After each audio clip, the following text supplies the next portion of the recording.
So triangularization was due today, and this is continuing our ongoing exploration of, um, kind of working our way towards being able to make a 3D renderer inside a putty, which is something I kind of wanted to do for a while.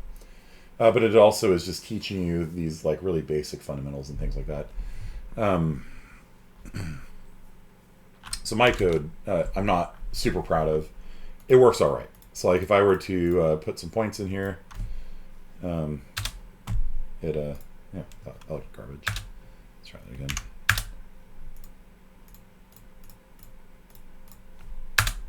Yeah, it'll triangularize them all right. Yeah. So what my code does, it's not doing a delinea because I was doing like, it was like 10 o'clock last night. I'm like, all right, I'm going to get cracking on this thing. And my wife's like, hang out with me. So I did a very quick and dirty triangularization. It works all right, though. So, and the rasterization also showed you guys, which, again, like I said last week, you don't have to worry about doing anti-aliasing. You can see how there's these weird stair-step patterns, and there's off by one errors and things like that because it's rounding to and from a float. Vertical lines look fine, but there's a lot more that could be done on this, but whatever. Okay, so let me show you what approach I took. So I've got a point class, which is the same thing as a vector2. So if you do that, that'll alias the types. So you can use either point or vec2. I do that just so that I can express intent. If I'm going to be using a vector2, or, that means it's just two integers, right? But if I use point, then I mean it's going to be a point on the screen. So it kind of just depends on what I mean for it. Color, I'm using color here instead of vector3, which I probably could have done also, but whatever. So a color is 3 unsigned 8-bit integers, RGB. I found out, by the way, that A-style, which is my reformatter, my code beautifier, prettifier reformatting tool, doesn't understand C++20. And so if you run it on this code, it'll actually put a space in between there. Because like, oh, that's a less than or equal to and a greater than. Then it won't compile. Kind of annoying. Okay, so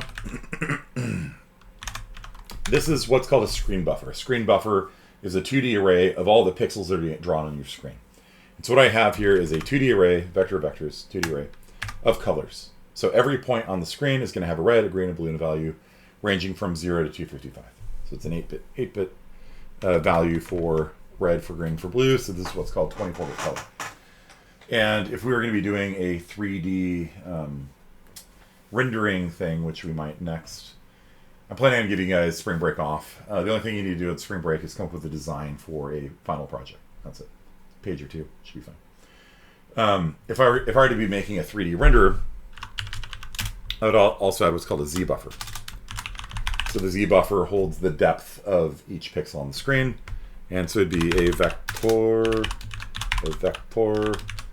double called Z buffer. I probably should rename this to be like screen buffer or something like that. I left it as world because that's what it was from the earlier stuff we were doing with the Veroni regions and edgelord and stuff like that. So probably should rename that to screen buffer or something. Anyway, so with a Z buffer, what you do is you hold at every point on the screen how far away that point is from the screen. So if you draw over it, when you draw over it, you do a Z depth test, and whichever one is closer to the camera draws. And so if you draw a triangle and you draw another triangle over it, the nearer one will cover the older one. But if the newer one you're drawing over it is actually behind it in depth, it's further away from the camera, then the other one includes the new one. Okay? So that's basically what you have inside of a 3D game. You got a screen buffer, you got a depth buffer, then you got all sorts of other buffers. There's a lot of buffers. There's stencil buffers, which you can put a stencil on a screen and say any drawing that goes outside of the stencil, ignore it. So that's useful if you have like a rear view mirror. You can stencil out, everything that isn't covered by that rounded rectangle shape. You got, what other buffers are there? I'm drawing a blank. There's a ton of them. There's an absolute ton of buffers. A blur, like motion blur, has one. Yeah, need more coffee, but yeah, there's just tons of buffers like that. The most important one is the screen buffer and the depth buffer, the Z buffer. Okay. You can have double buffers, by the way, triple buffering. If you've seen that in a video game, triple buffering. Have you guys seen that before? Double buffering, triple buffering. Have you seen that? Do you know what that means? Anyone? Collins, Rosenberg, Moya, Sibilia? You can turn on double buffering, turn on triple buffering. So when you do double buffering or triple buffering in a video game, what happens is that rather than having one of these, there's two of them for double buffering, and there's three of them for triple buffering. And so what happens is you have one screen buffer that's being displayed on the screen currently, and when you're drawing and you're updating and you're going through all the triangles in the world and projecting them and culling them and occluding them and all this other stuff, it's all going into a new screen buffer. And once that frame has been rendered, then it switches the two buffers. It's got a pointer, 8 pointers. And so you before had a primary pointer, primary screen buffer here that's being drawn, and the secondary one here that's being read into, and they're rasterizing all the stuff into it. And then when it's done, it switches the pointers. And so now the screen that's being displayed on the screen is the old next guy. And then this new one is now cleared and then overridden with the new frame of stuff. The frame advances by 1. Time advances by however long that delta t was. Triangles move on the screen. You run through that whole graphics pipeline of projecting and transforming and culling and clipping and all that stuff to get the triangles that are drawn on the viewport. And when it's done, boop, the pointers switch back and then it draws the new one. This is the new one gets pushed out by your graphics card to the monitor, and the old one is wiped and used to draw the new stuff. If you have triple buffering, then you've got the one that's currently being drawn, you got the one that's ready to be drawn, and then you're writing into a third one. And so that has advantages depending on timings and things like that. It can add a little bit of latency because the now is actually 2 frames away instead of 1 frame away. So it can actually add, if you're on a 60 hertz system, that'll add a 60th of a delay to your experience, which is bad. But it can smooth out some of the rendering things, because when you finish, let's say you finish drawing that next frame and the monitor still hasn't finished drawing this one yet, you actually can't start in on the next frame until you've swapped the buffers. And so with triple buffering, if you get ahead of the monitor, then you can start rendering the frame after that. And then when the monitor catches up, it'll move on to the next one. And so it allows you to get a head start on the next frame. And so it can lead to better frame rates overall at an expense of a 60th of a second of latency. And so it's one of those trade-offs. And so you'd have 3 of these buffers. You'd have 3 screen buffers, 3 depth buffers, and you do pointer tricks to switch between them. It's a common option in video games. Let's see. Nvidia control panel.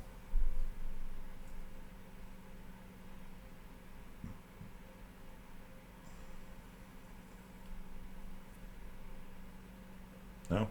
Not. Just gonna leave me hanging like this.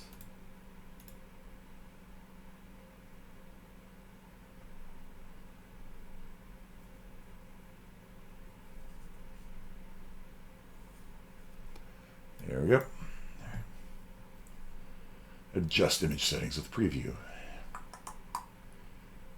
Yep. And so manage 3D settings.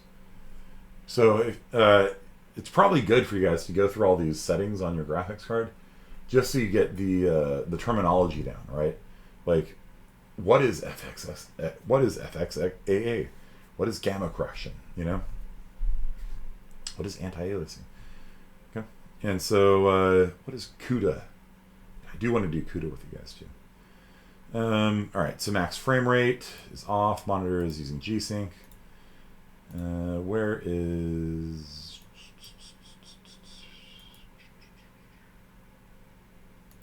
Scroll down. Scroll down. Come on.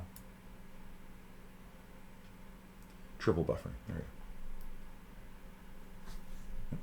So there's triple buffering, what I just talked about.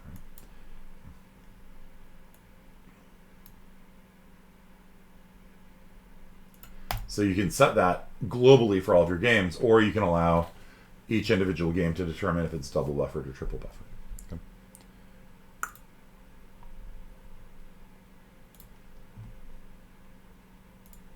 Okay. So, yeah. All right. So here is my triangle class. It's made up of 3 points, point 1, point 2, point 3. It sorts them by point 1 first, I guess. And point 1 is sorted by, I think, column first, then row. Okay, so this rasterized function here draws into the screen buffer. So that's why I put it below the screen buffer here. Which I should have called the screen buffer again, but whatever. So when you call rasterize on a triangle, it draws a wireframe copy of that triangle to the screen. And if I wanted, I could make this a solid fill. And if I really wanted to, I could add color and lighting and materials and textures and all that kind of stuff if I wanted. But right now, wireframe. It's like 1970s era 3D technology right now, right? So we are using a putty, which is not the best way of drawing it, but it works fine. So, all right. So, so how do I draw a line? So it's going to draw all 3 lines. It's going to draw from point 1 to point 2, point 2 to point 3, and point 1 to point 3. And so it defaults to point 1 to point 2, but if we're on the second loop, then point 2 changes to point 3, and if we're on the third loop, point 1 changes to point 3. So this does all 3 things without me needing to copy and paste the code. It computes the distance between the 2 points. And then it computes the rise and the run. So if we're going to start at P1 and go to P2, and P2 is 10 to the right, and none up. Let's just take an easy example. It's 10 to the right, none up. So the distance is 10. The run is going to be 10, because 10 minus 0 is 10. 10 divided by 10 is 1. So every inch we move on the screen is going to move 1 column to the right. Whereas if we were 10 rows above it, the rise would be 10 instead. And if it's a combination, then there's going to be some run, some rise. If it's behind us, the run and rise will be negative. And so all I do is I quantize that line into, pixels every inch, I'm calling it. But yeah, so basically let's say it's 10 inches long, and every pixel is an inch. Then it will go 1 pixel at a time to the right, however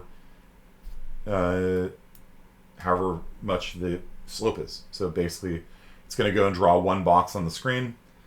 This has aliasing effects, obviously. Sometimes you can move an inch and still be within the same pixel, you know what I mean? Because if you go from diagonal to diagonal, it's 1.4, you know what I mean? And so, like I said, don't worry about anti-aliasing, sub-pixel accuracy, that kind of stuff. You can make this a much more accurate algorithm by increasing the sample rate and checking to see what percentage of a pixel the line is actually hitting. If you're barely clipping the corner of it, like if we got a pixel here and I just barely hit the bottom corner of it, the line should only contribute a little bit to the pixel color, and so that'll alias out the it'll do anti-aliasing and make the lines look a lot smoother.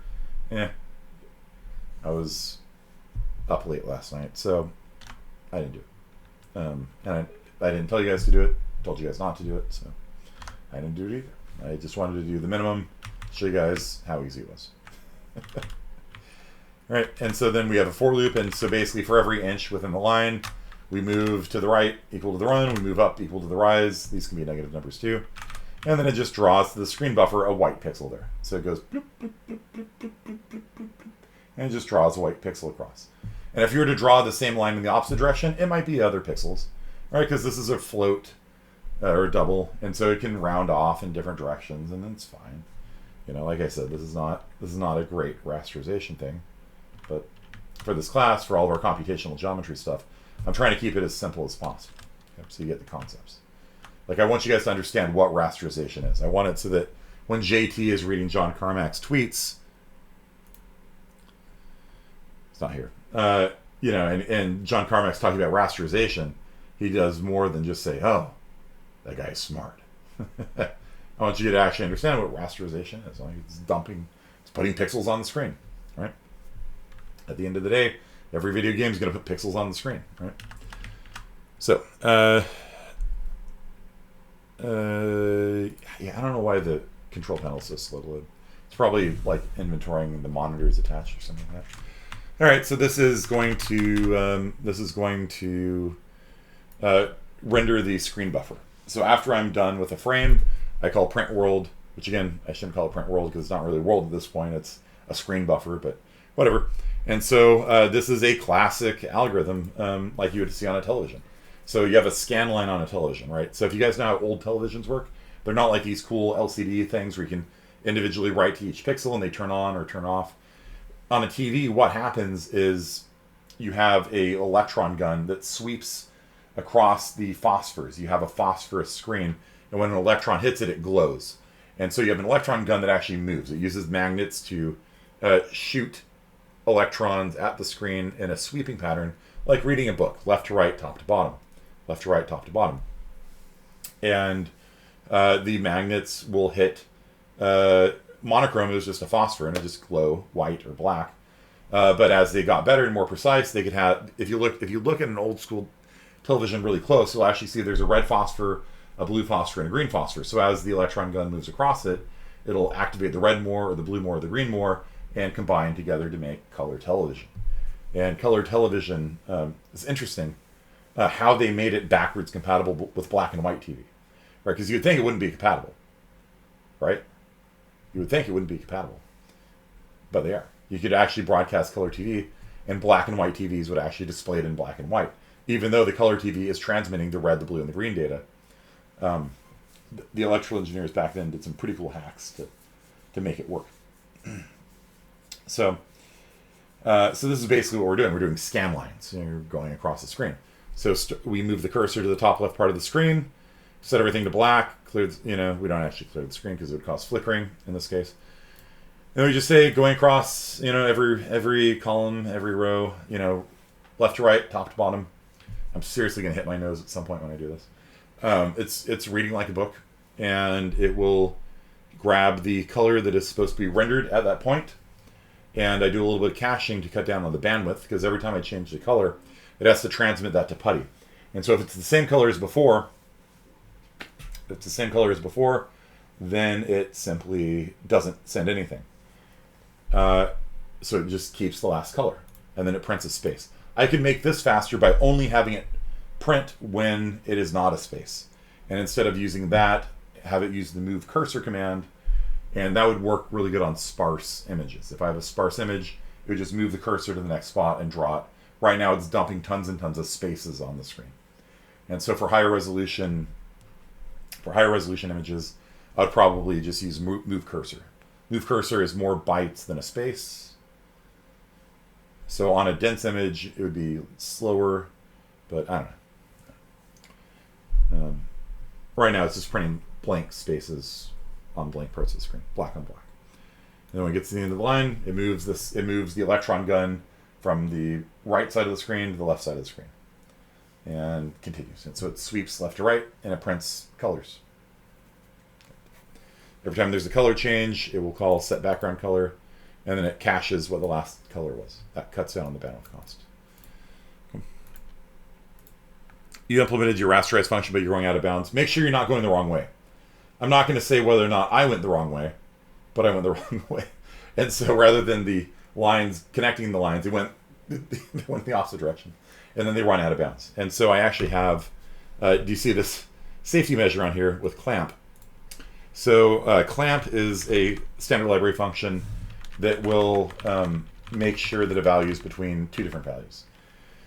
So that's the column we're supposed to draw to. If we are lower than 0, set it to 0. If we're over the max number of columns, set it to the max number of columns.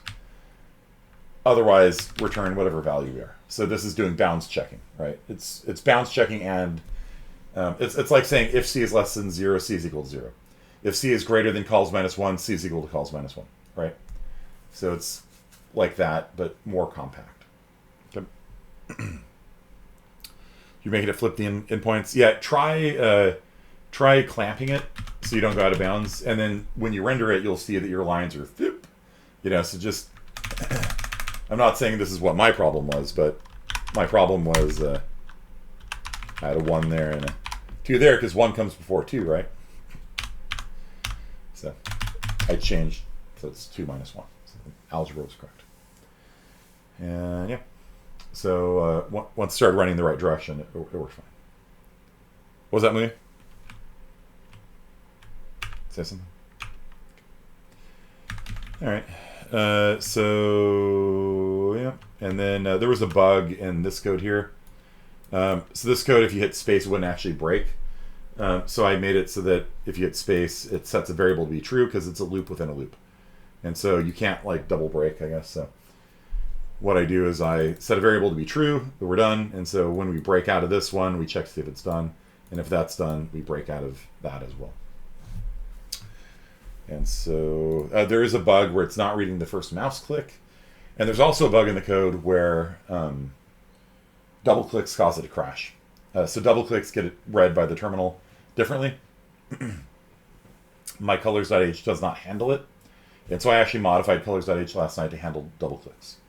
And it handles it by ignoring it. So it doesn't return anything if you double click. So. And the first click gets lost. I don't know why. It's probably I could poke around with that more. But it can also cause a crash because when you calculate distance between the points, if you get a distance of 0, then you're going to divide by 0. Where? Up here? Like try your rasterize, for example. Like if it ends up drawing a line between right. that are right next to each other.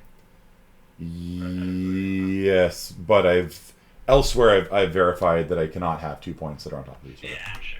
Yeah, so that was actually something because every time I do divide, I have the same mentality as you, Maria. I'm like, could that be a division by 0? Because when you've had a professor whose job it is to look for divisions by 0, like professionally, you get paranoid about it. So I was like, can that be? But it can't be. Because elsewhere in the code I've enforced that all the points are distinct. Okay. So, and they can't even be like close. They're at least going to be 1 away, right? Because it's integer clicking. Yeah. So they're not even going to be like 0.0001 away. Right? Okay, so here is my code. All right, so what I do is I sort the points left to right. And there's actually some really interesting proofs on if you sort left to right and top to bottom, how many points do you need to look at until you're confident that you have found the nearest point. I don't know if that's in the computational geometry book that Sibulia recommended to me. It's also the book. There's actually a good lecture series that uses that textbook that I found. University, somewhere in Germany. Apologies to the guy, I don't remember it. Delaney, by the way, was a Russian guy, but he's known by his this guy, Philip Kinderman. I like his lectures; they're pretty good. And so, these illustrations are actually, I think, from the textbook that Sibulia recommended. Welcome to the third lecture on computational geometry. I like it. He goes. I think he explains it better than the textbook does. And so, if you want to find the nearest points, things like that, he's got the convex hull ones, which are pretty good too. Convex hull 3D, Delaney triangularization, Bornay, point location. I think it's maybe this one, or maybe it's this one. There's some interesting proofs on actually how many. Like, do you have to look at every point to find the nearest point? But if you have it sorted already, is there a maximum, like 5? Search the nearest guy above, below, see how far they are away, search the nearest guy to the left and right. There's some interesting proofs that you can do to actually prove it's better than what I do, which is ordering squared, which is not good. It's not good. You should be able to do this in order n log n time. I did not do it that way. If you ever wondered what maximum float is, do you guys ever wonder what maximum float is?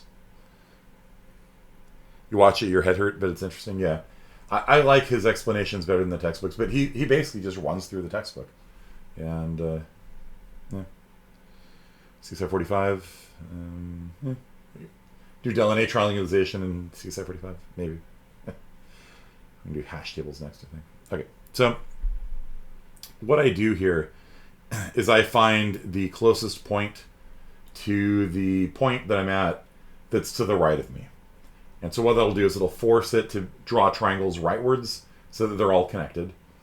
And then because I'm using closest points, it will vaguely approximate the Delaney algorithm without having to do anything complicated. So this is just a copy-paste of each other, these two parts here. This finds the nearest point, and then this finds the nearest point that isn't the other point. And so once I found the two nearest points to the right, then I just make a triangle out of it, make a triangle out of the point, and the 2 points to the right. And if we didn't get 3 points, because like by the time you get to the right edge, there's nobody further to the right, then it just continues on. And then that's it. So I just pushed a bunch of triangles, and then I said for every triangle, rasterize. I actually didn't even need the data structure, really. I could have just called rasterize immediately, and just immediate mode, drawn it to the screen, called it a day. But I figure I'm probably going to do stuff with this later, this code later. And having a set of triangles in the world seemed useful. Then I clear the screen, print the rasterization, and quit. That's the whole thing. It took me about an hour and a half last night to do the whole thing. About half an hour of which was trying to figure out why the thing was drawing backwards, going out of bounds and stuff. Maybe not that long, but it was certainly amusing to me. Okay, yeah. So Philip Kinderman, cool dude. All right. Yeah, recommend. All right. So, any questions about that? Let's take a look at Mouillet's algorithm. I need to switch my rasterization back to my old one because I have not figured out how to get your stroking in. Yeah. Yeah, it goes out of bounds. Yeah. All right. I can fix that right now. All right. All right. Who else did it? Celia, Collins. You guys do it?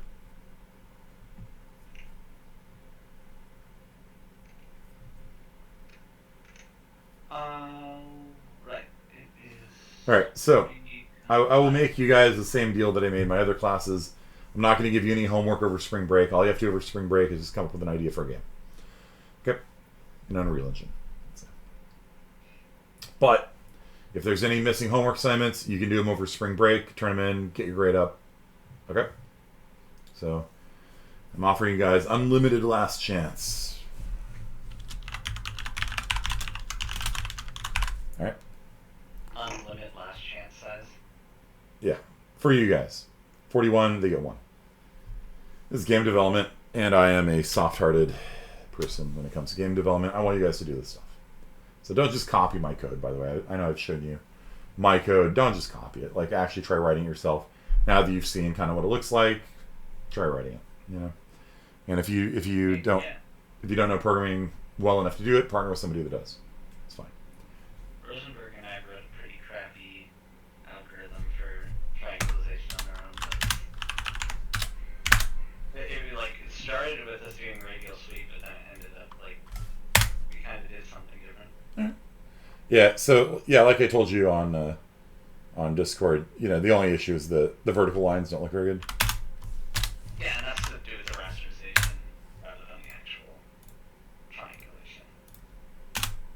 Yeah, that's not gonna look right. Sigma, right? Yeah, I'd have to get your rasterization working. Yeah, let's see. I have commented out.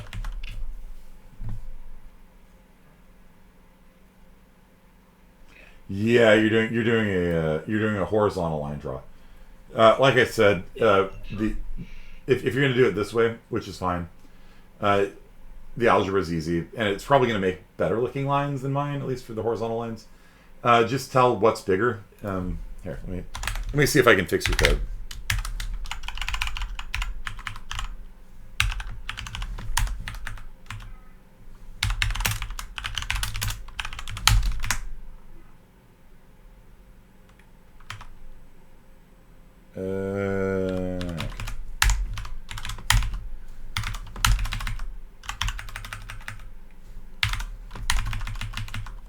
Is this correct? Nope. Are we missing a... Not sure what happened. It's main... Is that right? I think so.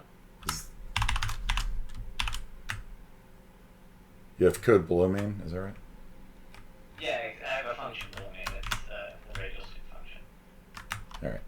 Yeah, I would put the comment here instead of here. Yeah, I don't know why it was attached to that.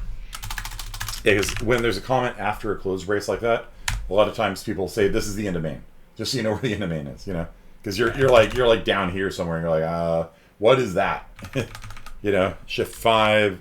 Okay, it's main, but you know, in the case where the curly boys weren't lined up, then yeah. All right, so there's one rise, let's rise I plus roll dot at rise. So we're just gonna switch these. All right, if rise run, okay, else. You don't like that? Wouldn't you want it to be the opposite? Wouldn't you want to do R straight line drawing if the slope doesn't come up to be zero? Or if it does come up to be zero? Am I missing Am I missing something? Yeah, it's the parentheses missing. No, it's not. Wait. Why is the indentation broken here? Yeah, that's weird. It's because of that. Okay. you have that plugin that automatically adds a close brace for you. Yes, I do. So annoying. And I actually don't like it. It just came with my Vim config that I use. Yeah. But for some reason it doesn't work whenever you use it. That's why I don't like it, because like, don't type things for me, man. I got it. Yeah, I don't like that it does that. Okay. So I'm not even going to look at the algebra. I'm just going to switch all these values.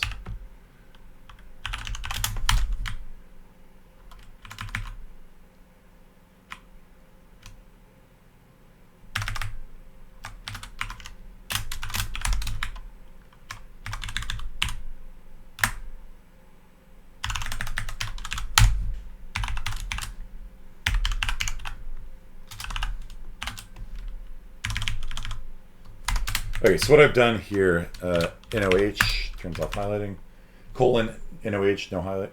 You guys know that? Colon, NOH. I have that bound to return, so I just hit return, and it turns off highlighting.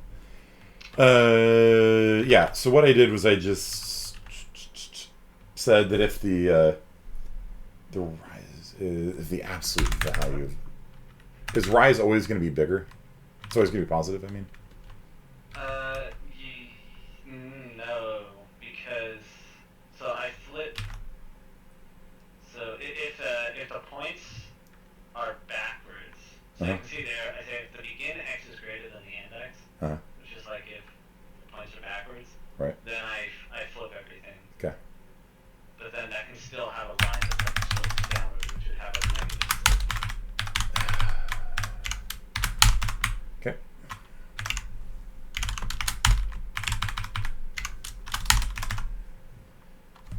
All right. So basically we're saying if it's a vertical line, we're going to go up each row. And if it's a horizontal line, go right each column. So that, I'm 20% confident that's going to work. You don't have a make file. Okay. Yeah. I don't know why I never finished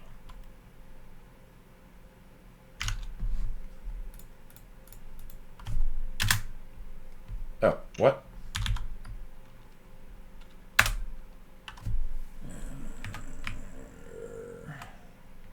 I still think, shouldn't it be if the run is greater than the rise? Because that would result in a very small slope, right? Or a zero slope if you're using it.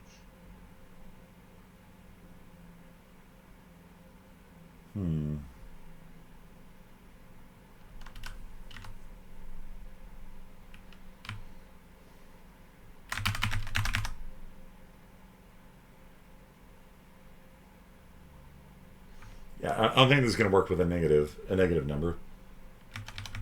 Yeah, so like the run will never be negative, but the right? But this is always going positively. What's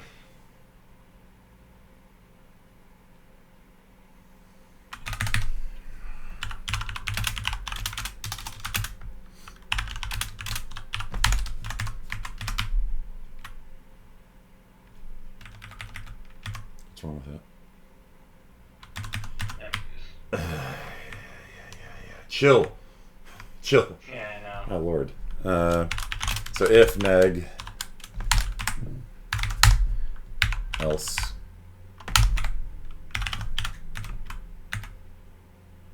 are you okay? Are you alright? No? Yeah, give it a second. I think you can force it by going to insert and then back into command.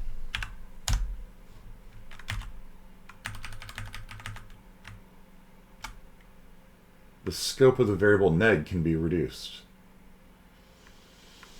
Yeah, it's saying you can put it inside of that HTML. But then I need to put curly braces in. Forget about you. Alright.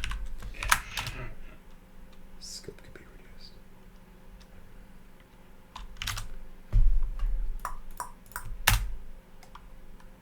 Huh? That looks better. Yeah. Drawing a vertical line now. Start doing that a bunch of points. Vertical. Oh. Yeah. That's Not bad. As you guys can see, there's whenever you're going back and forth between doubles and ints, you're gonna get round off errors. Mine overdraws his underdraws a little bit, but it's not too bad. Got this bit sticking out here. Yeah. So. All right.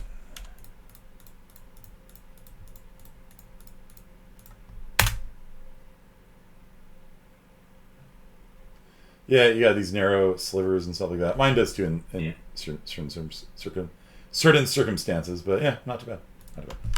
Yeah, All right. it's the simplest algorithm ever. Yeah, no, I don't know. I mean, mine's pretty simple too, and it's inefficient. Is yours order and squared also, or is it I'm M-log? pretty sure, yeah, because for every point it connects to every other point, and then Yep. it also checks to make sure it won't cause an intersection. Yep, that's in squared. So, yeah, yeah. Philip Kinderman is going to be look of disapproval. Yeah, but seriously, like when I teach, I like to start with simple algorithms. You know, it's easy. Once you get into something, then and you kind of understand the issues and what's going on, and you can see that you're making slivers. Then what I was going to do next, when it wasn't 4:30 in the morning, was to do an order n cubed algorithm on top of it. That would look at every quad. And for every quad, institute the Delaunay principle, right? So if you have a quad that is triangulated the wrong way, like this.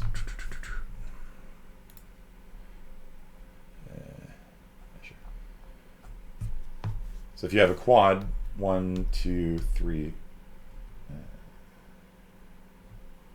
4, let's see. Here, let's say. Okay, so let's say that you triangulate it like this, right? Then what you can do is take a quad, which is these four guys, and say, all right, we've got one triangulation here, and we got a midpoint in the middle. What would happen if we switched the midpoint? So if we've got points A, B, C, and D, what would happen if we switched it from A to D to B to C? And that is just done by taking the length, right? So the length of A to D is this long. The length of B to C is this long. B to C is smaller, so you just do this.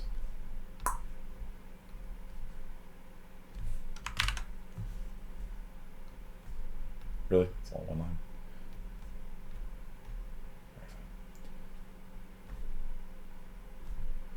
A to B, B to D.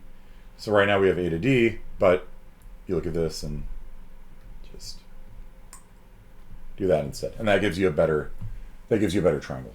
Because remember, the whole goal of Delaunay is to maximize these angles, right? Because slivers look really bad in 3D games.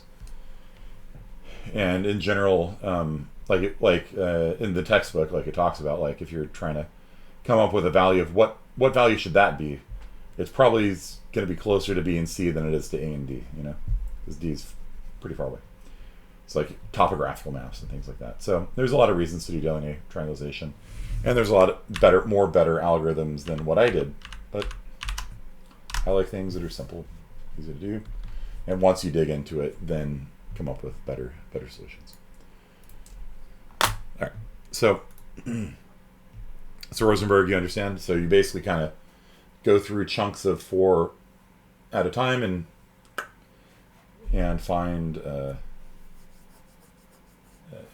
the long the edge connecting to the pairs and the other 2 pairs. You switch them if you switch it to whichever is shorter. So what is the n squared thing?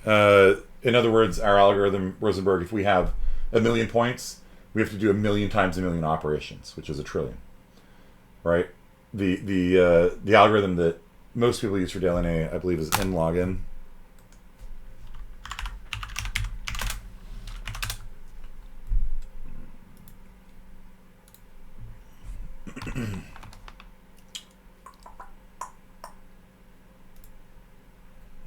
Flipping that I was talking about.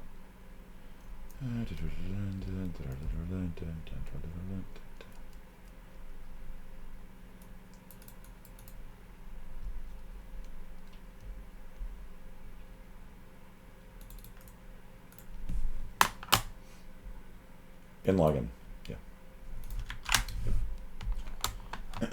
So they radially sort the points. Yeah, okay. I want to try that. Okay. All right, so that was triangularization. If you didn't do it, Sibilia. So order n squared Rosenberg means how long a program takes to run. And in computer science, we talk about the running time as a proportion, as being proportional to the input size. So if you have 10 points, if you have an order n squared algorithm, you're going to do about 100 units of work. Whereas if we had done the better algorithm, instead of 100 units of work, we do n log n, which is 10 times the logarithm of n, which is 3-ish. So we do 30 units of work using the optimal versions versus our versions, which are A, terrible, and B, slow, which would do 100 instead of 30. So our code would be 3 times slower, and it doesn't generate as nice a triangularization as the other ones. Okay. Does that make sense? So computer science people talk, that's how we talk about how fast an algorithm is. We'll sometimes use time, like this took 3 seconds, this took 5 seconds. But the most important thing is actually how does the running time change in proportion to the input size. All right, so let's talk multiplayer, I guess.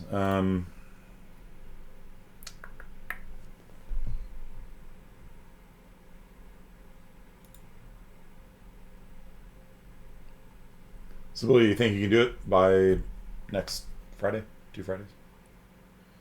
Boyer-Watson, yeah, it's a very common one. Mm-hmm. Yeah, Boyer-Watson, you wrap a super triangle around it, and then connect the edges of the super triangle, and then eventually clear them away. It's a pretty cool algorithm. I like it. So here we go. So networking has always been a bugbear for my students. I've tried teaching sockets programming almost every year and never had it go well. So maybe it'll go well for you guys because Unreal Engine handles all of it for you, which is really nice. So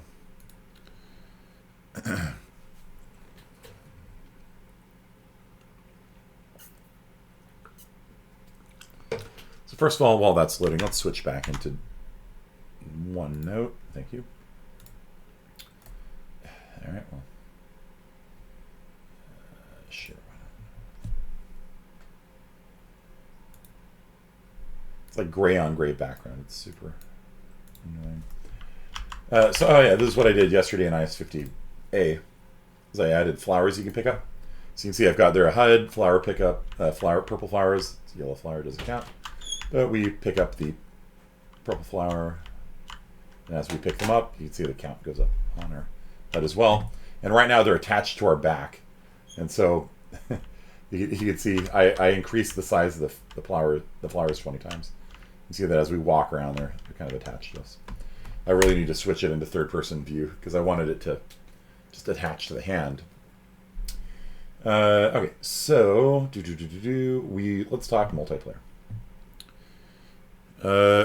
If my partners are here, I'd ask if we are going to support online multiplayer, but they aren't, so I have no idea. Doesn't matter. It's something you need to learn anyway, and it's something you need to learn if you are going to write apps, write anything internet enabled. Like, the basic concepts are really important in computer science. That's why I try teaching every year, even though it is a train wreck for new students, especially. Okay. So one year I actually switched us into Java to do it. So it was the end of CSI 41, and I was like, I'm teaching sockets programming, and we're going to do Java, and we're going to do sockets programming in Java. And that was actually the most successful it went. Learn a brand new computer language and sockets at the same time. Can you guys close the door, please? Okay. So there's a couple different ways you can do the architecture. You can have a server that has multiple clients that connect to it. And so that's kind of the recommended way if you're doing anything serious. Have a server. And the reason for that is because cheating, right? If you allow the clients to not do that, so this is called a dedicated server. And then the other option is called listen mode. And so one of the guys is the client and also the server. And maybe both of them are, it depends on the setup. And the clients just talk to each other. Well, cheating. And also, you have a bandwidth issue. Because if you're doing this and you've got 8 clients, right? Imagine you've got 8 clients in listen mode. Then all of them are going to be transmitting to all of the other ones. Every time you move, which is all the time, right? All of the people you're talking to all have to update as well, right? So there is a lot of different network connections that's going on here, right? And so it doesn't scale very well. The number of connections you have is order and square, right? 4-person multiplayer, sure. 8-player, 64 connections. Yeah, with dedicated servers, it's just order in, right? So you've got N people connected to the server handles each of them, has one canonical game state, the game is here, and nowhere else. The clients view it, right? The clients will get a copy of the game world that the server has. But if the server says you're dead, you're dead. If you're doing listen mode and this client says, hey, I shot you, and the other guy's like, no, then you're not shot, right? And so cheating is a massive problem. And you can also get these desync issues where like one client thinks the opponent's dead and the other guy doesn't think he's dead because he moved a fraction out of the way. Even if you're not cheating, I'm alive, no, you're dead. Who's right, who's wrong? Nobody can tell. There's no boss, right? And so listen mode is, I don't like it. There's a lot of reasons why not to use listen mode. The only reason to use it is simplicity, right? You don't actually have to spawn a server and connect to the server and all that stuff. In listen mode, you just fire up the game on 2 different PCs. They connect to each other. Good to go. All right. So, what are some issues when it comes to networking? What are some issues when it comes to networking? Have you guys ever had network issues when playing video games? COD uses P2P. Oh, it's horrible. Horrible.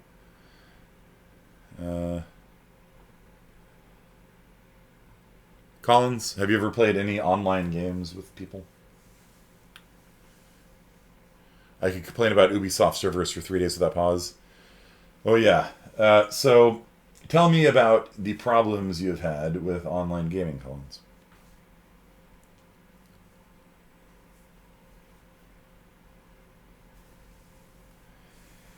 And I will rant about Diablo. The original Diablo had a listen mode, a peer-to-peer setup.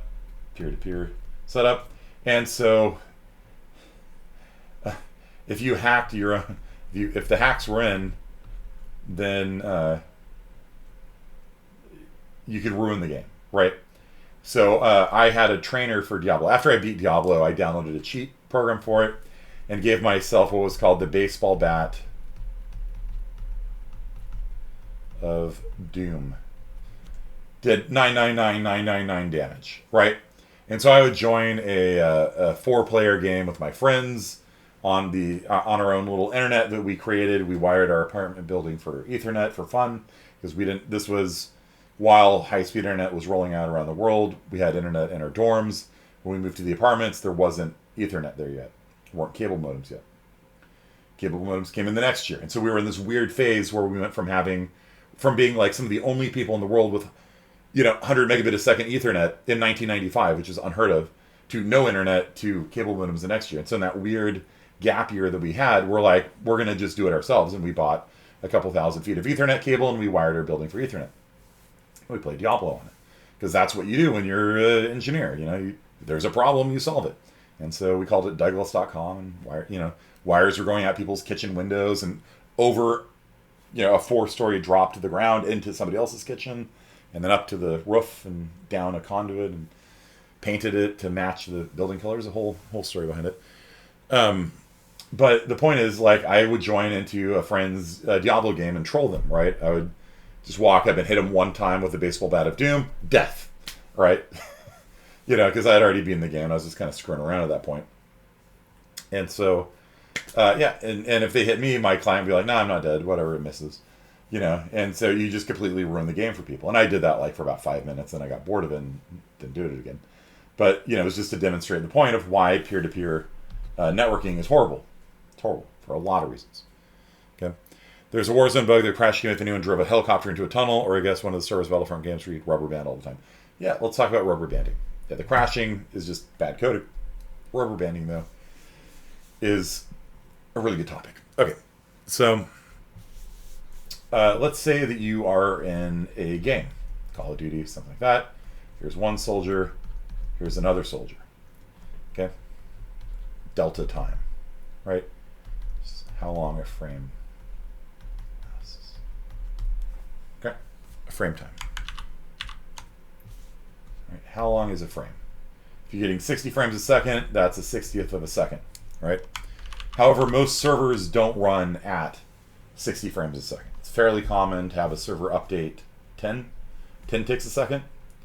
So your delta T is going to be a 1/10 of a second. So how far can a spaceship move in a 1/10 of a second? Pretty far, right? Or 0 if it's parked. Right? How in a video game, if a person's moving at, I don't know, 300, if they're moving at 300 units a second, 3 meters a second in Unreal Engine terms, in a 1/10 of a second, they're going to move 30 units, 30 centimeters. About that big. Right? Every frame. Okay? Now, on top of that, network latency. So, let's say you're shooting at this guy. So you've got your sniper rifle here. You're like, you're shooting a hit scan weapon at his head. You click. What happens? You click. What happens? What happens? How do you do a hit scan weapon in video games?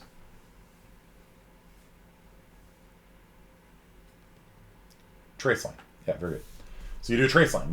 You have a start point, you have an end point, and the trace line function will return the first object hit. Hopefully it's going to be the person's head. Might not be. So step 1, you click. What happens next is this gets sent to the server. How long does it take to send a click to the server? You click the mouse button. All your client does, because remember, let's forget about peer-to-peer, because peer-to-peer is garbage. Let's talk about server code, right? So you click. The click gets sent to the server. How long does that take?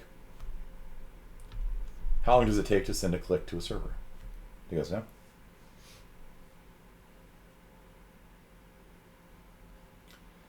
Have you guys ever seen ping time in video games? Have you guys ever heard the term LPB, HPP? Low ping bastards, high ping bastards. Age of Empires 2, there's a big tournament last week, and one of the controversies was they were making people in Australia and Europe play on the US servers. And so, or you had two UK players playing on the US server, which added, 200, 300 milliseconds of latency, And so if it takes 200 milliseconds, right? It's a fifth of a second for you to send a packet over the interwebs to the server. Now the server's got to process it. Okay? So the server, so this takes 200 milliseconds, let's say. The server's got to process it, and if the server's busy, it can take a while. But let's say that it processes it on the next frame. So we got to wait a tenth of a second for the next frame. It's what, 100 milliseconds for the next frame, and then we process it, and we say, aha, trace line. And so then it does the trace line. That happens all within the frame. There's no delay on that. And then the server be like, all right, you missed the person because they moved in the meantime, because in the time that it took you to shoot and do the trace line, a third of a second's gone by. And if a person's dodging around like this, you clicked, and even though it has your crosshair, and sometimes the crosshair turns colors, when you're over somebody, you click, you still missed. Okay? So the trace line will take place, and then it is going to send back to the client, you missed. How long does that take? Is this why sometimes in Overwatch it seems like it can't miss, and other times it can't hit to save your life? Yeah. Well, I mean, it might just be your skill. I don't know. Right? But if you're using a hit scan weapon and people are dodging and you're lagging, it is really hard to hit them. Right? If somebody's playing as a tracer and they're jumping around and doing backflips and and you got a hit scan weapon, you're going pew, pew, pew. Sometimes it just feels like it goes right through them. Right? Like that was the crosshair has turned colors, I clicked on him, no hit. Right? No joy. So this is another 200 milliseconds. Right? And then it will draw the miss. Right? Like a puff of smoke or something, right? Put a decal on the wall. If you shoot a wall, it'll put a little bullet hole there, something like that. It'll draw a little bullet hole, or a puff of smoke if you hit dirt, or you know what I mean? Now, and that's going to be probably on the next frame as well, but assuming you got a decent rig, that's like a 60th of a second, right? So that's haven't had enough coffee today. 1 divided by 60 is in programmer mode 0. Thank you. Standard mode 1 divided by 60 is 16 milliseconds. Not a big deal. All right. So between the time that I clicked and the time the puff of smoke appeared, how much time has elapsed? I'm sure you've been killed behind a wall, even in video games without penetration. Yeah. If you're lagging, you telling the server to move will take a fifth of a second, right? And that's 200 milliseconds isn't even like as bad as it could be, right? Like that's, medium, medium ping, right? It's bad, but it's not as bad as it could be. And so the server doesn't know you moved, and so you can get shot in the past, right? You dodge behind a wall and then you die, and your body gets pulled back where you got actually shot. And that's really bad if you have a really high ping. It'll actually snap you backwards where you were. So how much time has elapsed? Between the time we clicked and the time that we saw a decal, a puff of smoke appear on the screen, how much time has elapsed? Plus, some server code trusts the client to recognize a hit. So having a high ping basically gives you bullet penetration. Yeah, it can be a problem. If you trust clients, it's bad. In Halo, you could pull out your Ethernet cable Never trust the client. Yeah, never trust the client. How much time? I'm asking you guys. How much time has elapsed between clicking and seeing the smoke? 200 plus 100 plus 16. 200 plus 100 plus 200, because the packet's got to go back too. Now, if the ping is a round trip ping time, yeah, it'd be 200. But let's say it's 200 one way, right? Just to make this obvious what the problem is, right? So it's 200 milliseconds for your click to reach the server. The server is not going to process it for a tenth of a second, probably, because it's probably going to be in the middle of a frame. And then at the top of the next frame, it's going to read through the input, click, click, click, move, do the physics. It can handle all that in a tenth of a second, no problem. And then it will send out a packet to you. That packet takes 200 milliseconds to arrive, and then you get it, and then you don't process it till the next frame also. So all told, we're talking about 516 milliseconds between click and the puff of smoke appearing.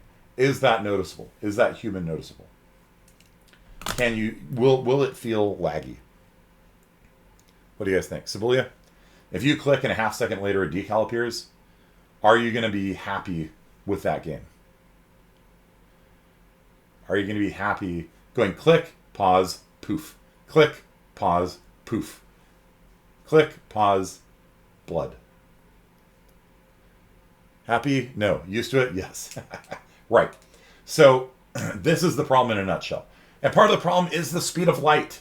So if you are in the UK and you're connecting to a US server, the speed of light is actually, like that's a bottom, that's like the floor of the ping you're going to get. You're not going to get any better than that, So, like, how wide is America? How wide is America? How many miles wide is America?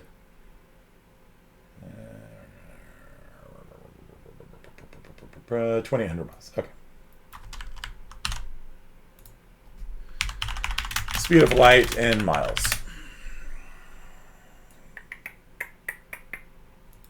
Miles per second. That. Okay. So, not as fast as you would think. Speed of light's not that fast. It's kind of weird. Kind of weird to say it, but it's not. So, if America is 2,800 miles wide, speed of light's 168,000 miles per second, then you're talking about 0.05 seconds, right? So times, what is it, 1,000? 15 milliseconds. Is that right?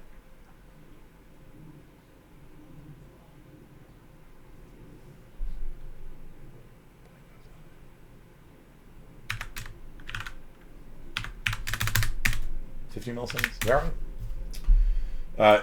That's going to establish the floor, all right, for ping. I think that might be off by an order of magnitude. Either way. So, yeah, speed of light actually imposes fairly significant delays, and if you're going to be talking about satellite internet, there's significant speed of light delays across the just traveling up into the atmosphere and back, right? So, you're never really going to get a fast ping if you're going transatlantic. The speed of light sucks. Okay, so convert miles to light seconds. Yeah, I think it's actually longer than 15 milliseconds, but whatever. I haven't had my coffee today. So so let's say that it is a half second, and Sibulia might be used to it, but it is still annoying. So what video game developers do is they do prediction. Okay, you do client prediction. So even though your client does not have any canonical, ability to say what hit or what missed, although some games will do that for this reason, it's bad. It's really bad. It's really bad to give clients control, right? You should not trust them with anything. So what happens though is they'll do client prediction. So what happens is when this person shoots his sniper rifle, and the person's there, the client will be like, hit. Because the person's there. Hit. Displays blood. And if this person had, like 5 health left, they die. And they'll, or maybe it just shows the hit. and then they don't die until the server acknowledges it, right? Because it's weird for a person to get back up after they're dead, right? So it might, show the blood, but then they don't actually take any damage, and that's super frustrating.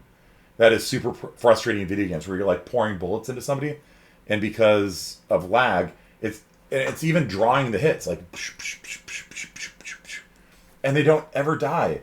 You're just like, what the hell is going on? Because they're moving fast. The faster they move, the worse the problem is, right? I think Muya said that.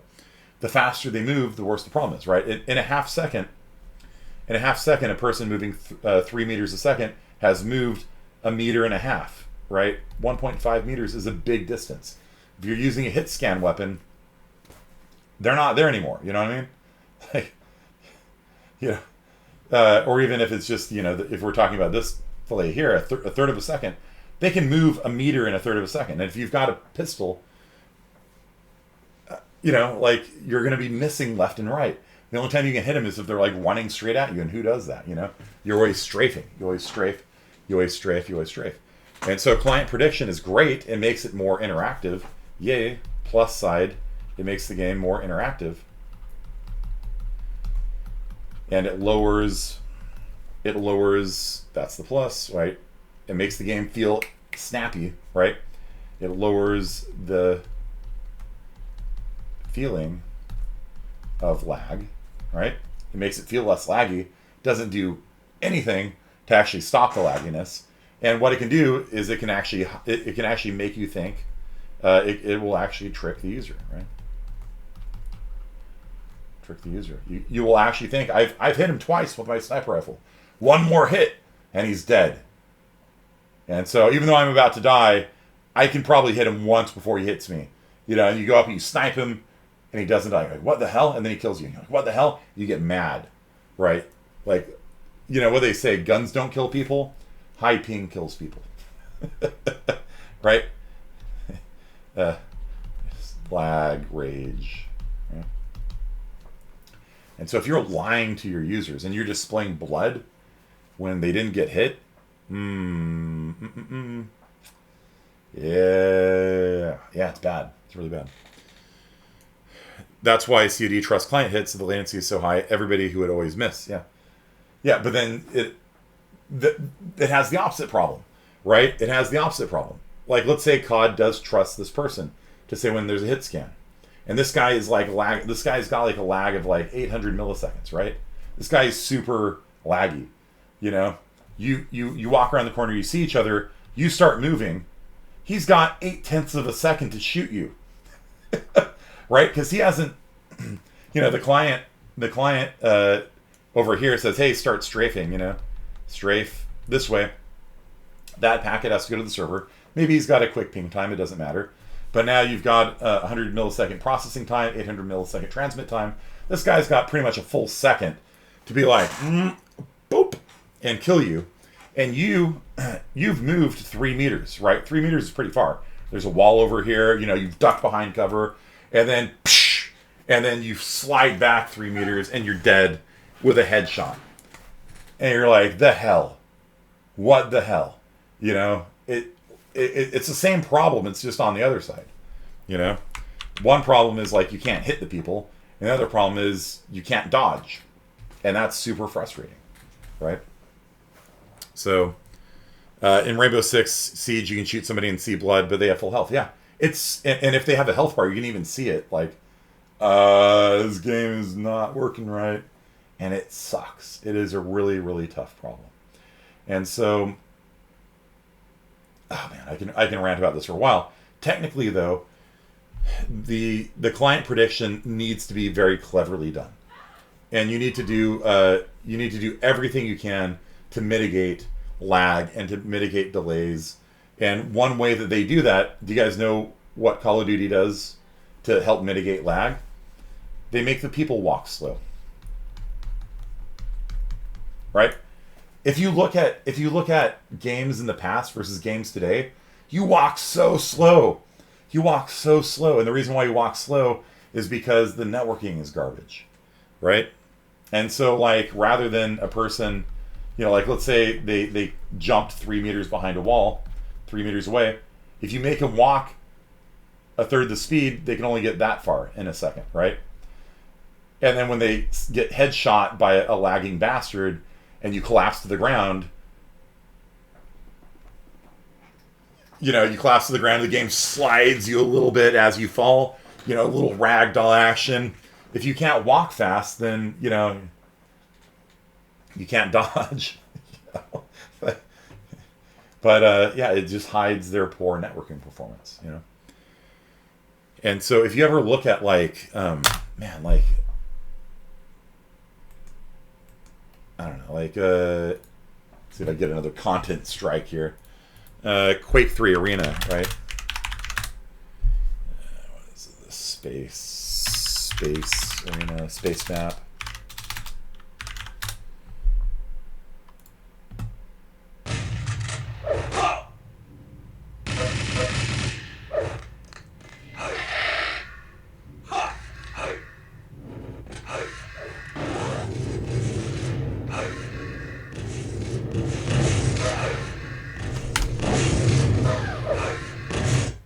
So that's Quake 3. It came out 900 years ago, right? What's the latest Call of Duty? Call of Duty Black Ops Modern was the one with Reagan or whatever.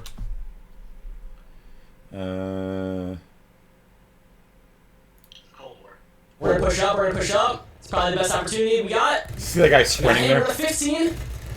We got him. This guy's gonna be coming around. Let's go. Let's use this. Do you see how slow they're walking? Aim downsides. We're on 20. We're on 20. Okay, shut up. Here. Shush. Do you see how slow they're walking? Do you see that? Like, this is not fast. This is like a snail's pace, And they're sprinting, and the sprinting speed is like slower than the walking speed in Quake. Look at that. So, it's just like super annoying to me. It's one of the reasons why I stopped playing first-person shooters, is because it feels like I'm walking through mud. In my game, the fastest legs allow you to move 9 meters in 1 second. Right? And so that's fast. You're booking it. And so, but Quake has really good network code. And so it actually handles it reasonably well. Increase the FOV to make people feel like they're moving faster. Yeah. You give the perception of movement. You saw him. He's just slowly going down the stairs. In Quake, you'd be, in and out.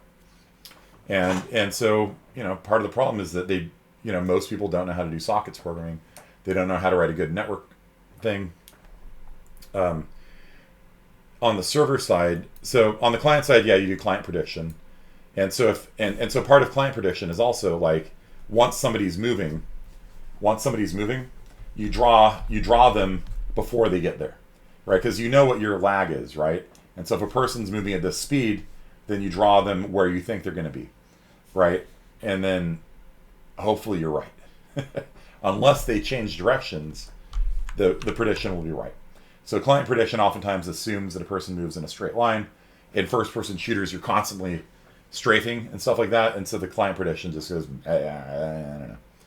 And you'll see people, teleporting and rubber banding, and it's garbage. If your network code is not done right, it makes everything terrible.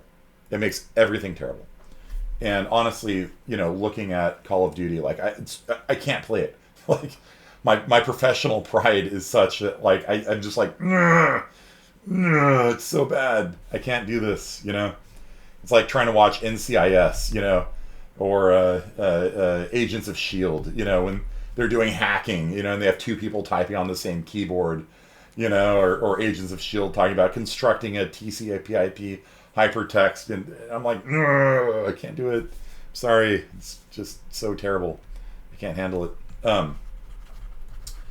And so what can the server do? So the server side of things, rant over.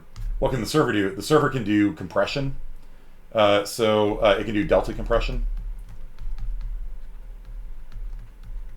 So you only send changes.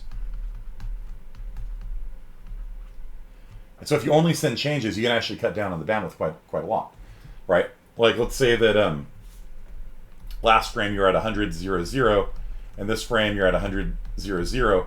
Don't send anything, right? And on this frame you're at 100.0.1. all you need to transmit is the +1, right? So that's less bits you need to transmit. And so there's a lot of very clever tricks you can do if you construct your own network protocol that allow you to compress, allows you to compress the updates you have to send to the clients quite small. And in fact, Quake runs quite well on like a 6 kilobyte a second connection. Can you imagine that today? You know, how much bandwidth does Call of Duty take up? I'm sure it's like all of it, right? Because it's peer-to-peer. But like Quake World runs perfectly well on 6K a second.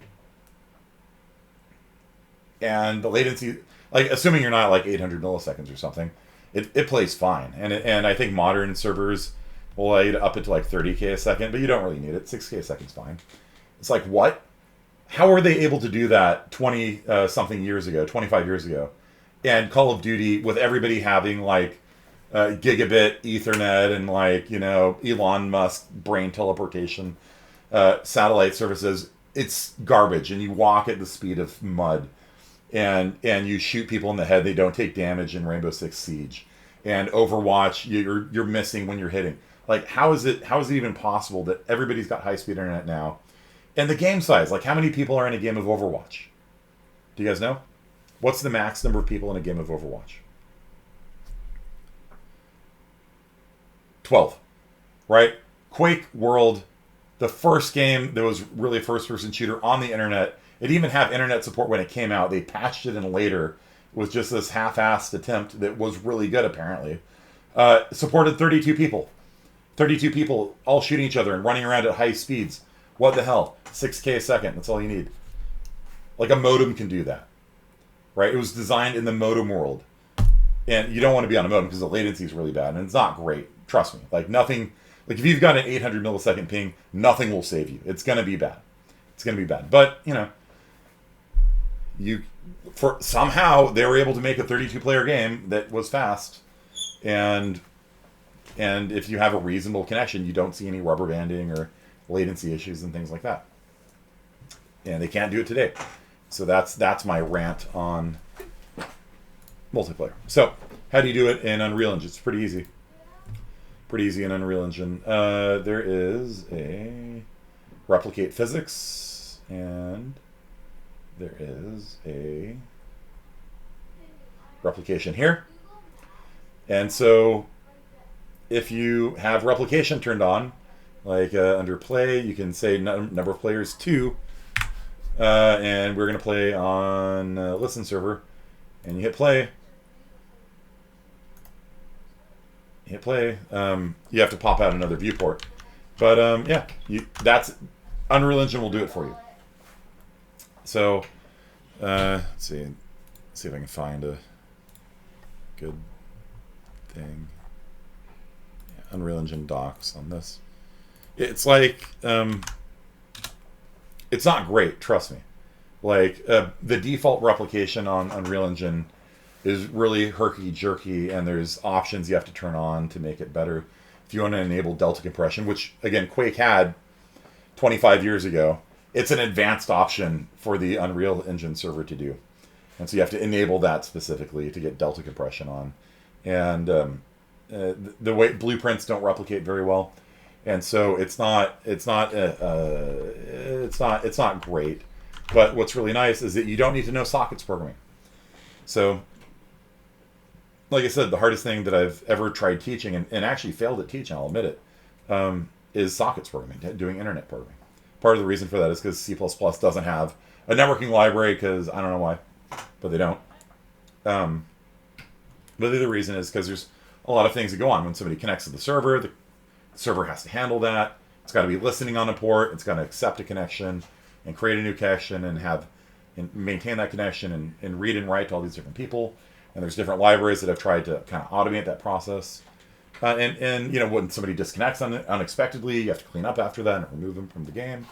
And if you remove somebody from the game and they've got a rocket launcher in the world and the rocket launcher kills somebody, and so you try to get the name of the owner to print so-and-so killed so-and-so, you're going to segfault because that person's not in the game anymore. There's a lot of things that make it complicated. With Unreal Engine, you just be like, yeah, let's do multiplayer. Right? So, you know, it's pretty good. yeah, here are the basic docs on it. And yeah, so if you want an actor to replicate, there's just basically turn on net load and turn on replicates, and yeah, the ones that are set not to replicate don't appear on the other servers. So you have some things appear on your game and not appear on other people's games, and you can do that to cut down on network traffic. But the good news is, yeah, anything you want to replicate, you put on 2-player mode, dedicated server mode, whatever, and you can see that anything that replicates will appear on both clients. Anything that doesn't replicate will only appear on the client that sees it. And that's about it. There's a lot more that kind of goes into it to make it good, but really, yeah, it's just baked into Unreal Engine, and so that's nice.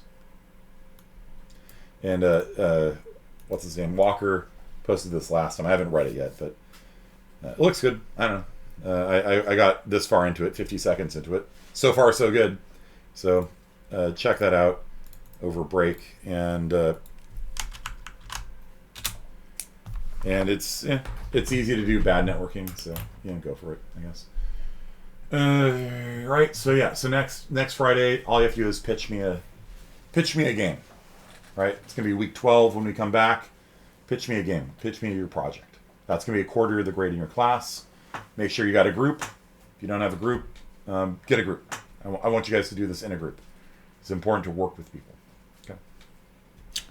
So, and then we can pick up multiplayer next time. Okay. So that is it for today, guys. Have a great spring break. And like I said, if you're missing anything from the class, just get it done and send it to me by the start of class next class. So you got 2 weeks from today to make up anything you want to make up. Okay. Peace.